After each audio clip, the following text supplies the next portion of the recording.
Welcome back to another episode of CitiesSpeak. I am your host, Clarence Anthony, CEO and Executive Director of the National League of Cities. Today we have a special episode to share with you this week. And, it's a special one because I'm joined by our mayor, Mayor Muriel Bowser of Washington, D.C., in our studio here at the National League of Cities. You know, I'm a fan, and the mayor knows that because every time I talk to her, I tell her, I watched you on the news.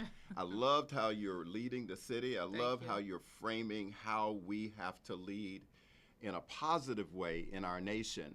And this is the mayor's hometown, D.C. And she was elected first as an advisory neighborhood commissioner in 2004. She was then elected as a member of D.C. City Council from 2007 to 2015 and currently serves as Washington, D.C.'s 7th mayor, and she's held that role since 2025 and done an amazing job. She's also a part of NLC family, and I'm thrilled to have her as a partner co-chairing our America's Housing Comeback, NLC's advisory group on housing, and partnership with Mayor Mark Shepard from Clearfield, Utah, and other members of the group. The comeback will focus on enhancing our federal-local partnership and our public-private partnerships to advance housing supply in America, not just in D.C., but D.C. has done some great things, and I think all of our listeners would really appreciate learning about what D.C. has done. So, Mayor, first of all, welcome to CitiesSpeak. Thank you. It's my pleasure. I'm glad to see you doing this. Yeah. We've had some high-level, top-level guests here, but it is an honor to have you here. Thank you. And I appreciate you being here. Let's kick things off with a personal question, if you don't mind. Okay. It's not too personal. Okay. Because I don't do that here at CitiesSpeak. You've been mayor for 10 years now. Yep. What motivated you to wake up one morning and say, I want to be a part of leading my hometown, my neighborhood, and then my hometown? Well, when I made the decision to run for mayor, I had served on our city council for almost 8 years. And before that, as you know, in my lengthy introduction, that I also served in a volunteer elected role as an advisory neighborhood commissioner. So in all of my career, I've been focused on communities, making communities better, bringing housing, bringing transportation options. And I realized early on that the best way to do that and the fastest way to do that in Washington, D.C. Is to get elected. And here, as I'm sure most of your listeners know, we're unique in the American system. We're a city, county, state all at once. The mayor is a mayor, a county executive, and a governor all at once. And we do it with kind of one hand behind our back, or two, if you will, because we don't have two senators. And so we run our city, and we're proud of the way we run our city. Some people say, including me, that we're a well-run city. We have reserves that are enviable. We've achieved the AAA bond rating. We balance our budgets every year, and we make the types of investments in our city that has allowed us to grow. Last year, we were the fastest growing district in the nation. Wow. More than any state, even Florida, more than any city, the fastest growing jurisdiction in America. And we do that because we've invested in public safety, public schools, public parks, and people want to live here and grow their businesses here. Yeah, there is something special, though, about, going away to college. I went away to college, and then I came home and I ran for mayor for my hometown. Yeah. And one of the things special about it is people can't tell you about things who work for you that you don't know about. Correct. A neighborhood, right? Yes. especially when you were once a tour guide Yeah, for, true, for the true. district. So I definitely appreciate that, the fact that you understand the residents, you understand the communities, because you are a product of that. Yes, So yes. I know you're very proud of that. Well, I tell people all the time, there really is no better job than being mayor of your hometown.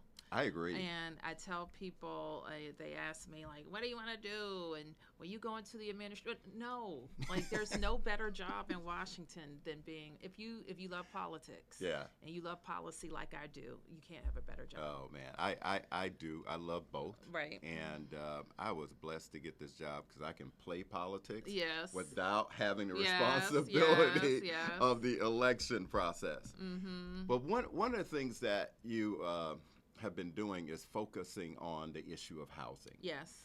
And the desire for everybody in D.C. to be able to get one. And you said, you know what I'm going to do? I'm going to set a goal. Yes. I'm going to set a goal of 36,000 units in Washington, D.C. And that goal was very important to you. And I want you to talk about that and how maybe a federal partnership played a role in achieving that goal that you set. So when I became mayor, Clarence, 10 years ago, think back 2015, we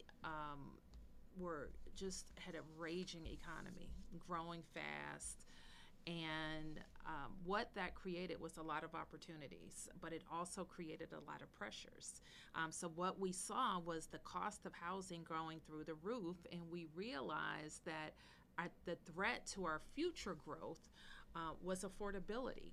And for us to be able to compete for jobs with regions all across our country, we had to be an affordable place to live, or companies won't locate here.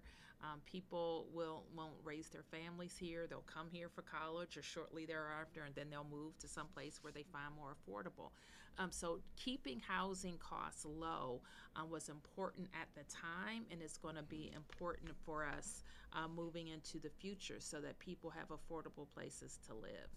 And we believe that the government had a role to play in shaping the policy environment that would allow that to happen. Because the government can send a signal to the private sector. You can work here. Mm-hmm. You can make money here.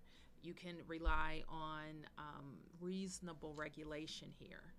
And you can deliver a quality product here. And one thing that we heard time and time again was that there are gaps when you're talking about affordable housing, and you want to be affordable. And in some ways, the government is kind of telling you have to have some below market units here. What the private sector hears is, how am I going to make my money back? And if I have a reliable partner in the government to do that, to fund that gap, then DC becomes a very attractive place to do business, especially if nobody else is doing it. Right. And what we found looking back now these 10 years is that we've invested the most per capita in funding that gap to any place in America. And so that's why we've been able to attract private capital, great developers, for-profit and nonprofit developers, and really deliver those units. So the goal was important is because I have to be able to convince my policymakers, the city council in the district, that we can do this, that there are actually projects that are out there, there are people who want to do them, and they're looking for a reliable partner. We looked across the city, not just in one neighborhood, to see what a pipeline could look like, or what the pipeline did look like. And then we set out to make the investment each and every year. You know, one of the things, and when you were talking, I started thinking about the fact that good public policy is one where the public and private partnership occurs. Yeah. Because you can have a vision on a plot of land or a neighborhood, but if there's no interest in investing in it, right, it's not going to happen. But then on the other side, if the private sector wants to do something, but they don't have the public sector engagement right, there and commitment, it just doesn't work. Right. So I appreciate you sharing with our listeners that it takes both. It Yes. takes both to create good public policy. So I want to talk a little bit more about the housing. I mean, you and I, NLC, partnered on a housing summit. Yes. And out of that came this concept that the time is now to really focus on the issue of housing supply and to take the things that you've done here in DC a little bit nationally to compile some kind of best practices. So we created this concept called the America's Housing Comeback Advisory Group. Yes. And you've chaired that. Yes. Why do you think the time is now? Well, I kind of think the time is always now for housing, but I will say that what I've been struck by is that jurisdictions of all sizes are saying the time is now. It's not just on the East Coast, it's not just the West Coast, it's not just cities with more than 500,000 people, it's not just college towns, it's not just beach towns. It's every town is saying we need to focus on housing. 10 years ago, there were places in the West that didn't have an affordable housing issue. Right. And now they are struggling to make sure that they can have, homes that are less than $1 million or $2 million or $5 million. So we weren't having that when we convened the forum some years ago with Mayor Freeman Wilson. Yeah. That they weren't part of the conversation. Correct. Now they are. Yeah. So I think the time is now for us to see housing as more than just an urban issue, but it's an issue for cities and towns across America, no matter size. I agree, and that's why Mayor Shepherd is from a smaller city Yes. because we wanted to make sure that all of our members would be able to see themselves in this discussion Absolutely. around housing. Absolutely. And since the pandemic, what we've seen is especially folks are moving out of some of the major cities and expecting they can go into small and rural communities and find housing, and it's not there. So I know that the housing comeback is timely and it's needed, and the outcomes and the toolkits that we're going to provide to all members in America from what you're leading is going to be really important to us. Right. And I just think kind of our message, our value. I lead from my values, and my values tell me that people should have access to safe and affordable housing. Okay? And there's a spectrum all the way from publicly provided housing to market rate housing. And we need to make sure that there are policies in place to encourage production along the whole spectrum. We know our role and responsibility. What is the role of the federal government? How did you use it when achieving your goal, but globally, nationally? I think that's a great question, and we kind of start with the units that they control or support or subsidize in some way in public housing. I think for many years the federal government pushed away from its responsibilities in public housing. And all of the public housing that we have in DC, which is not a big chunk of our portfolio, but also the federal housing vouchers, they play a key role in helping people afford, affordable units. I also think the federal government does a great job when they focus on a population. And I think veterans, focusing on veterans, vouchers for veterans, support service for veterans, really helps people who are very deserving, who sometimes have a lot of need, and it works when they have a voucher and supportive services, they can get housed. And that especially will help cities who have unhoused residents who need to get into permanent housing. So I think that's important. But I also think that the federal innovation can be helpful as we think about production. We have to tackle how much it costs. Yeah. Affordable units and the subsidy numbers that we have to provide for affordable units are out of this world. And some of it has to do with just the cost of production. So I think that the federal government has experience with affordable housing. They do base housing and, armed forces housing. They've experience with materials and how we get materials and making sure we have productive trade relationships around materials. I'm really concerned about what that's going to, housing costs are already crazy. Now imagine if steel and lumber is tariffed at rates that it will just trickle down to the rest of us. And so all of our affordable housing dollars, it just won't go as far.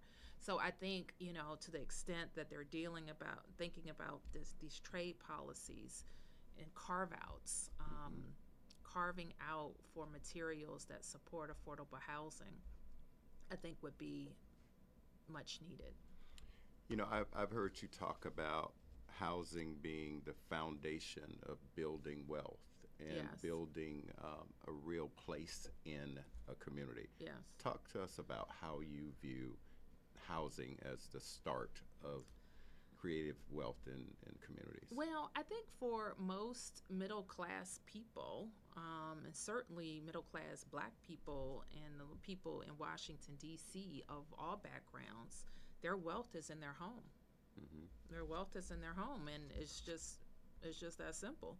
And they are able to send kids to college. They're able to live the American dream because they invested in a home. And we have been privileged in our city to see values just increasingly go up. And so that's how people build their American dream. That's how I built mine. And I'm a firm believer in it. We in the city partner with potential homeowners with programs that help with down payments and help with credit repair, and we have a program especially for our government employees to help them get down payments. I'm so happy when one of my staff comes over to me and said, I used EAP, Mayor, I bought my house, Mayor. And it's one of the things that just makes me the happiest. Yeah, because they're on their way. They're on their way. Because, I moved here 12 years ago, bought in Northeast, and I'm ready to retire now because... Oh, stop it.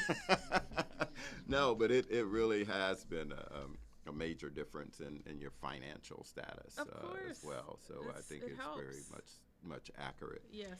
So let me just say this. I've asked a number of mayors about why their city is the greatest city in the world. Mm-hmm. I used to say in America, right, but now I'm just going to go global, in the world, yeah. And especially with D.C. Right. People oftentimes think about the monuments. They think yes. about the White House yes. and Congress, all those things as D.C. Mm-hmm.